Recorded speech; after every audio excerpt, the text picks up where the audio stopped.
కార్మిక హక్కుల పరిరక్షణకు కేంద్ర ప్రభుత్వం ప్రవేశపెట్టిన లేబర్ కోడ్లను రద్దు చేయాలని, కనీస వేతనం 26,000గా అమలు చేయాలన్న డిమాండ్తో జూలై 9న అఖిల భారత సమ్మెను విజయవంతం చేయాలని CI2 జిల్లా అధ్యక్షులు CH అమ్మనాయుడు, ప్రధాన కార్యదర్శి P తేజేశ్వరరావు పిలుపునిచ్చారు.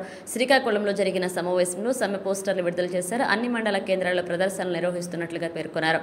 కార్మిక చట్టాల రద్దును వ్యతిరేకిస్తూ ప్రభుత్వ రంగ సంస్థలు పరిరక్షణకి సమ్మె మద్దతివ్వాలని కోరారు. కేంద్ర బీజేపీ సారథ్యంలో ఎన్డీఏ ప్రభుత్వం కార్మిక వర్గం పోరాడి ఉరికంబాలకి సాధించినటువంటి 44 కార్మిక చట్టాలని 4 లేబర్ కోడ్లుగా మారుస్తూ ఇప్పటికే పార్లమెంట్లో చట్టం చేయడం జరిగింది.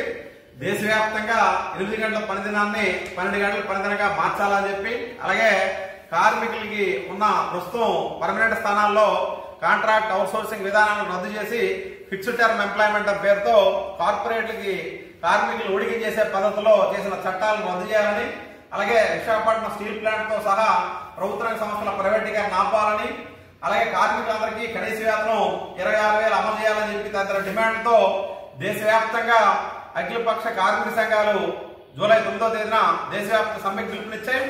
ఈ సమ్మెకి అఖిలపక్ష రైతు సంఘాలు, కిసాన్ సంయుక్త మోర్చా కూడా గ్రామీణ బంధుత్వంలో పిలుపునివ్వడం జరిగింది. అందుకే కేంద్ర ప్రభుత్వం చేస్తున్నటువంటి ఈ కార్మిక ప్రజా వ్యతిరేక విధానాలకు వ్యతిరేకంగా జరుగుతున్న జూలై 9 దేశవ్యాప్త సమ్మెలో ఉద్యోగులు, కార్మికులు పెద్ద ఎత్తున పాల్గొని సమ్మెను జయప్రదం చేయాలని చెప్పి, అలాగే జిల్లాలో ఉండే 30 మండలాలు, పారిశ్రామిక ప్రాంతాల్లో కూడా ఇప్పటికే సమ్మె నోటీసులు ఇవ్వడం జరిగింది.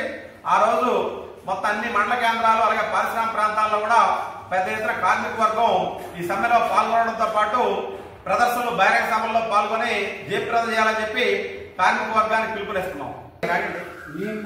పార్వతీపురం మన్యం జిల్లా